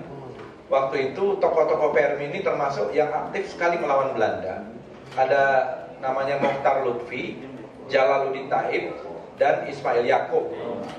Tiga-tiganya ini dibuang ke Bovendigul oleh pemerintah kolonial Belanda dan berada di Bovendigul. Kemudian ketika masa Jepang, mereka dibuang ke Australia. Baru kemudian ketika Republik di Merdeka, ada yang Mokhtar Lutfi kemudian menjadi tokoh ulama di Sulawesi Selatan dan sekarang menjadi nama jalan besar di Sulawesi Selatan. Dialah yang pertama kali mendirikan Masjid Raya di Makassar, Sulawesi Selatan, Mokhtar Lutfi. Sampai hari ini juga belum jadi pahlawan nasional, padahal ini ex digulis, Mas Herdi. Nah, Ismail Yaakob yang sudah nah. Yang paling muda dari tokoh PERMI itu adalah ayahanda dari Pak Taufik Ismail yang bernama Ghaffar Ismail. Itu dibuang ke Pekalongan Jadi hukumannya itu adalah hukuman exile, buangan, Passenstelsel istilahnya Belanda. Jadi Passenstelsel itu dibuang di Pekalongan dan kemudian berkiprahlah di Pekalongan menjadi seorang jurnalis, kemudian menjadi ulama juga di situ, dan seringkali dalam pengajian-pengajian itu cukup banyak, ribuan, puluhan ribu ya orang-orang mungkin di masa lalu mengenal sekali itu di daerah Tegal, Brebes, Pekalongan, Pemalang dan sekitarnya, dan bahkan kemudian dikasetkan. Saya ada kasetnya kurang lebih hampir 200 kaset dari ceramah-ceramahnya itu dikasetkan. Dan Pak Ghaffar Ismail ini juga yang mengenal dulu tokoh-tokoh di masa lalu itu karena pers, yang membuat Pak Taufik Ismail juga berkenalan dengan tokoh-tokoh pada zamannya. Ya, jadi dibawalah di dalam pertemuan-pertemuan. Jadi satu pernah ketemu dengan Tan Malaka, ketemu dengan tokoh-tokoh dari semua kalangan ketika itu, termasuk tentu saja dengan Bung Karno dan sebagainya. Lalu saya kira itu mungkin bisa menjadi tambahan. Jadi memang dokumentasi ini sangat penting ya, termasuk Bang Tarji. Saya kira juga karya-karya beliau memang perlu pendokumentasian. Kelemahan kita para sastrawan seringkali karya-karyanya dokumentasinya tidak terlalu utuh gitu ya, karena ya banyak yang terbuang begitu saja. Saya melihat karya-karyanya Walt Whitman ya, itu di Amerika itu diletakkan di salah satu etalase yang paling penting di Library of Congress. Jadi kalau kita datang ke Library of Congress di Washington DC, ini adalah perpustakaan terbesar di planet bumi ini, di dunia ini. Nah, di etalasenya itu Library of Congress ini kan adalah perpustakaan untuk para anggota Kongres Amerika. Tapi jumlah itemnya itu mencapai lebih dari 140 juta item yang ada di perpustakaan itu. Nah, yang paling utama di etalase besarnya itu, kalau anggota parlemennya itu mau lewat-lewat situ, adalah karyanya Walt Whitman, yang menulis juga buku yang kemudian diterjemahkan oleh Taufik Ismail. Ya misalnya Mozart itu ya, kalau kita datang ke Austria sekarang ya Mozart gitu, dan lain-lain. Saya tadi malam baru tiba dari Zanzibar ya, di Tanzania. Saya datang ke rumahnya Freddie Mercury, karena Freddie Mercury ini kan dari Zanzibar. Ya rumahnya itu sekarang jadi museum juga, jadi tempat. Jadi ada terus penghargaan sehingga dia hidup. Coba sekarang Hairil Anwar, di mana rumahnya Hairil Anwar? Tidak ada. Ya, adanya di kuburan di Karet. Di rumahku yang akan datang katanya. Ya.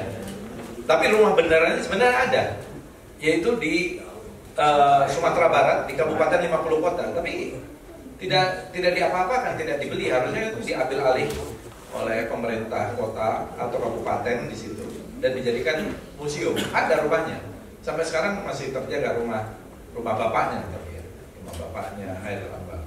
Ya, hal-hal semacam ini yang menurut saya harusnya ada semacam satu kebijakan menjadikan karya-karya sastra, karya-karya musik, karya-karya seni rupa dan lain-lain itu menjadi national treasure kita. Ini yang saya kira PR yang belum selesai.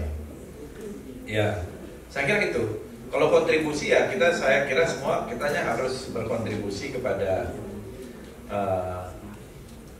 apa yang bisa kita lakukan. Pak Taufik Ismail saya kira kontribusinya sangat besar. Ya, termasuk meninggalkan legacy rumah puisinya itu yang saya akan jadikan rumah juga museum sastra Indonesia, dan beliau tidak keberatan. Jadi bukan hanya koleksi Pak Taufik saja dengan buku-bukunya, tapi kita ingin menjadikan itu museum sastra Indonesia. Kontribusi yang paling besar adalah ya tentu bagaimana kita berkarya dan juga menjadikan ini literasi yang hidup dan edukasi yang terus hidup dari generasi ke generasi. Saya kira itu. Terima kasih. Terima kasih untuk ketiga penanya dan juga jawaban-jawaban yang diberikan oleh Pak Sunarji dan Pak Fadlizon. Tapi saya kira ini pendapat pribadi ya. Kalau pemerintah tidak bisa menunaikan tugas mengapresiasi para penulis dan sastrawan, barangkali bisa diambil alih oleh para mecenas atau orang-orang berduit untuk sementara, seperti yang terjadi di Belanda dengan Wall of Poem itu juga merupakan kontribusi dari berbagai konsorsium yang punya kepedulian terhadap sastra sehingga ya filantropis. Jadi mereka tidak memandang ini harus dari Belanda atau dari Eropa, tapi yang jelas itu menjadi suatu wahana besar untuk memberikan apresiasi kepada seluruh penyair dunia gitu. Baiklah, berlanjut lagi, kita berikan kesempatan kepada ketiga penanya berikutnya. Bapak, kemudian ini siapa Oke. Iya, satu lagi. Oke, silakan. Kepada Bapak, kami persilakan. Mic-nya tolong.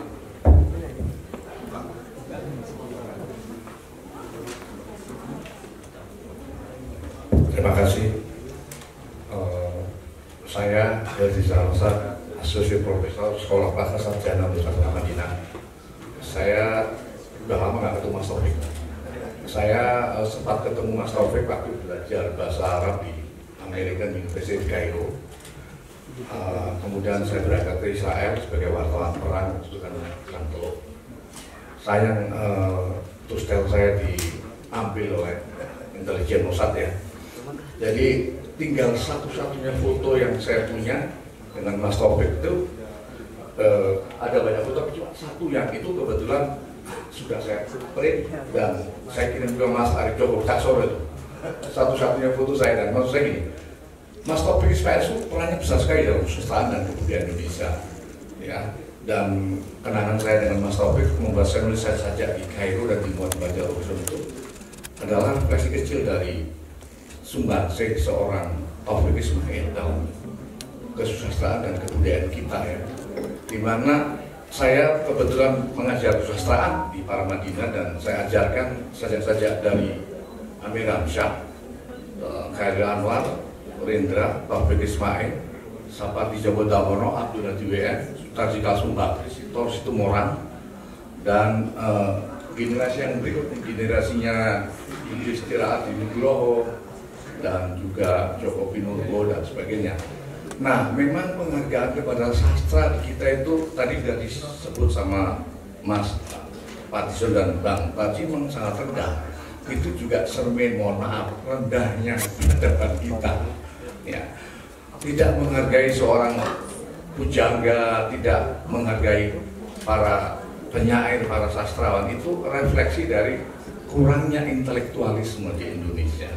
Ya, penyair, sastrawan itu kata T.S. Eliot, berkarya dan karya itu mencerminkan, merefleksikan intelektualitas sang pengarangnya. T.S. Eliot, kalau Anda baca T.S. Eliot, sastra, apakah itu karya Pramudana, Tahtu dan sebagainya ya tadi kita sebut semua di sini, itu kan merefleksikan dari intelektualitas para sastrawannya. Dan celakanya yang dihargai tadi yang batu bara, yang industri fosil yang pasti habis kan, yang tinggal ambil dan dijual, dan tidak ada penghargaan kepada cipta rasa karya budaya yang dihasilkan oleh para pujangga, para sastrawan kita, dan itu keprihatinan tersendiri. Selama saya mengajar sejak 2011, hampir semua murid saya SMA dari saya tanya, apakah kalian mendapatkan pelajaran kesusastraan? Mereka bilang tidak. Jangankan karya Bang Tarji, ya, bahkan sebagian Khairil pun tidak begitu ngerti. Itu kan mengerikan sebetulnya. Lalu juga sejarah, mata pelajaran sejarah pun juga sudah sangat dimarginalisasi itu, bahkan mungkin dicabut dari kurikulum. Ini keprihatinan kenapa? Anda yang masih muda, yang paling penting apa yang Anda miliki? Imajinasi. Hidup ini imajinasi. Ya, saya sesekali lah menulis saja, dan terima kasih diterbitkan oleh Kompas, dia Bunga Rampai Puisi Kompas dekat editornya Bang Sutarji Kasubagri. Lalu saya mulai disebut sebagai penyair, meskipun saya sudah menulis puisi di berbagai koran dan majalah, tapi setelah di Kompas, seorang Mohtar Panggotinggi, abang saya dari HMI, menyebut saya penyair sejak saya menulis dari Kompas. Hei penyair, kau harus nulis puisi terus. Kau nulis esai di Kompas, aku baca katanya. Tidak penting, yang penting puisimu katanya. Di situ ada rasa apresiasi yang tinggi dari Bang Profesor Mohtar Panggotinggi kepada sastra. Dia juga seorang penyair. Nah, tapi secara umum pejabat-pejabat kita dan juga akhirnya masyarakat, terus terang dalam pengalaman hidup saya itu tidak memandang penting sastrawan. Itu yang membuat saya sedih sekali. Dan saya berusaha keras, apalagi senior saya Profesor Abdul Latif meninggal, saya mengajarkan hampir semua karya sastra sejak Syafat Suri sampai yang sekarang dalam mata kuliah saya sastra dan kebudayaan dan filsafat dan budaya. Karena filsafat bisa dipelajari dan diketemukan dalam karya-karya sastra juga sebagai refleksi pemikiran filosofis para sastrawan kita, para pemikir kita. Nah, ini menyedihkan, kita sekarang hidup di abad 21. Sampai hari ini kita tidak punya Kementerian Kebudayaan. Saya terima kasih kepada rekan-rekan pembicara yang menekankan pentingnya Kementerian Kebudayaan. Kebudayaan dalam artian seluas-luas dan sedalam-dalamnya. Itu adalah kekayaan kita yang paling hebat, bukan tambang-tambang tadi. Tambang-tambang bisa habis. Tapi kebudayaan di sini menyangkut sumber daya manusia kita, dan kalau itu menjadi kementerian oleh Presiden Prabowo nanti, saya kira kita semua mendukungnya, dan saya yakin kontribusinya akan bisa menggelorakan, membangkitkan kembali rekindle semangat kebangsaan kita, semangat keindonesiaan kita, kemodernan kita, keagamaan kita dalam pengertian yang konstruktif. Dan forum ini saya kira menjadi penting buat saya, karena buat kita dengan harapan bahwa diskusi sastra ini akan memicu gelombang pasang masyarakat untuk mendesak pemerintah membangun Kementerian Kebudayaan. Terima kasih. Terima kasih Pak Herdi. Berikutnya.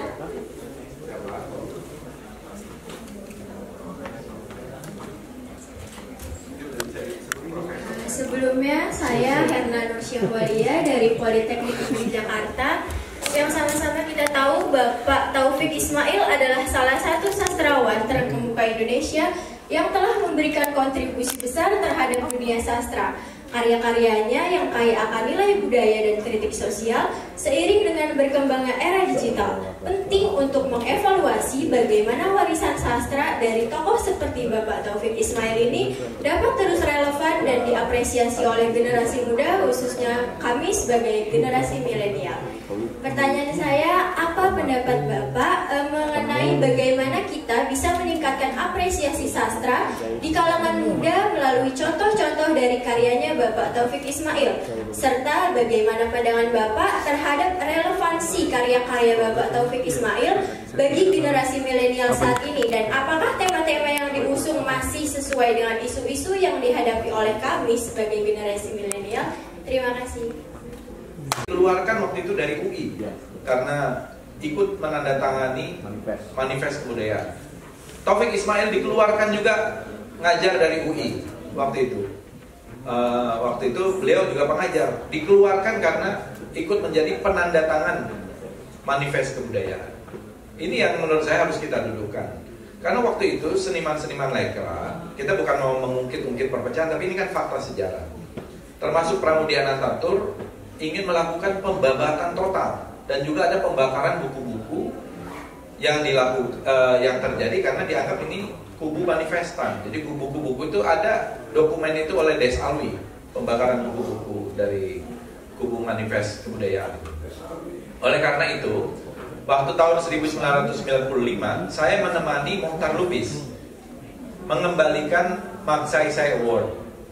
Waktu itu Pramudia Anantatur menerima. Ya, saya juga penyuka juga karya-karya Pramudia Anantatur, tapi dalam soal sikap, soal kebebasan berekspresi, ketika itu tidak boleh ada yang berbeda. Jadi ini juga melanggar kebebasan berekspresi. Sehingga ketika Mohtar Lubis mengembalikan hadiah Ramon Magsaysay Award, saya ikut menemani Mohtar Lubis di Filipina ketika itu. Saya masih mahasiswa, tapi menjadi salah satu anggota Dewan Redaksi Majalah Sastra. Saya menemani, dan itu difasilitasi oleh seorang novelis Filipina namanya Francisco Sionil Jose di Padre Faura di Makati. Berkumpullah para sastrawan-sastrawan yang pro kepada Mohtar Lubis, ya, yang dari sana, karena Mohtar Lubis jaringan sastrawan dan wartawannya luar biasa se-Asia, dan beliau mengembalikan itu karena protes. Jadi waktu itu ya ada polemik lah, ya, saya juga ikut salah satunya menulis polemik. Saya kira pemicunya banyak tuh polemik, dan kalau tidak salah dibukukan. Ya, saya menulis polemik itu Jejak Langkah Pramudia. Jadi saya bilang, Mas, Pramudia ini harusnya lebih cocok dapatnya Lenin Peace Prize atau Grand Order of Stalin gitu, atau Mao Zedong Banner ketimbang Ramon Magsaysay Award, kan gitu Mas Edi. Jadi polemik itu ya zaman dulu masih ada polemik menarik gitu. Ada dengan Ignaz Kleiden, dengan yang lain-lain gitu. Sekarang ini kayaknya jarang gitu kita polemik. Padahal dulu ya tahun 30-an aja ada yang namanya polemik kebudayaan. Sultan Takdir Ali Syahbana melawan Sanusi Pane, melawan Armin Pane, dan lain-lain. Ini yang saya kira ini teman-teman generasi milenial dan generasi Z harus membaca lagi buku-buku itu, dan kemudian ya dengan ekspresi yang lebih baru seperti apa. Jadi kalau saya ditanya, mungkin Mas Tarji, bagaimana cara kita mengapresiasi sastra secara khusus, saya kira membaca. Jadi bacalah buku-buku itu, bacalah puisi-puisi, bacalah novel-novel, bacalah yang sekarang sudah banyak ada di digital, harus membaca. Tidak ada cara lain. Karena kalau tidak membaca karya-karya itu, bagaimana kita menyelami gitu ya. Dan saya kira dengan membaca itu akan ada terjadi semacam dialog dan interaksi antara kita dengan buku, antara kita dengan handphone kita, tapi yang karya-karya, jadi bukan hanya baca WA saja gitu ya. Nah, ini kan kebanyakan kita baca WA. Ini bagaimana berinteraksi dan berdialog dengan karya-karya itu yang tadi Mas Erdi mengatakan imajinasi. Karena sekarang ini kita kekurangan imajinasi itu. Padahal imajinasi ini yang akhirnya kalau kata Einstein, imagination is more important than knowledge. Jadi imajinasi ini lebih penting dari pengetahuan.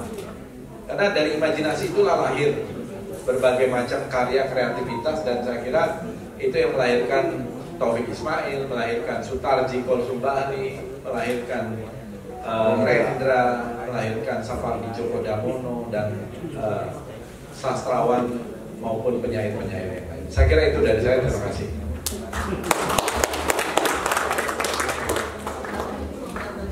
Saya nggak ada menambah, itu sudah hebat lah.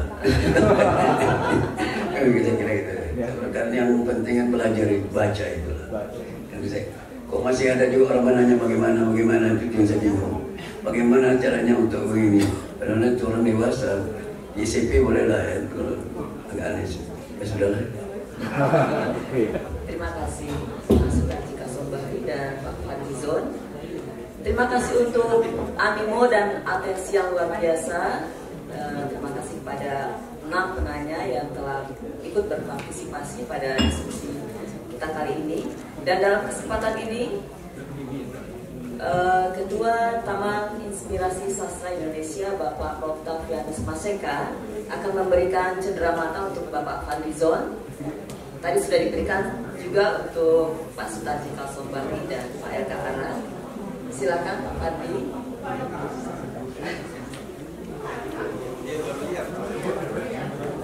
Ini adalah antologi puisi Apa Presiden yang diproduksi oleh TC. Ini salah satu kita kasih ke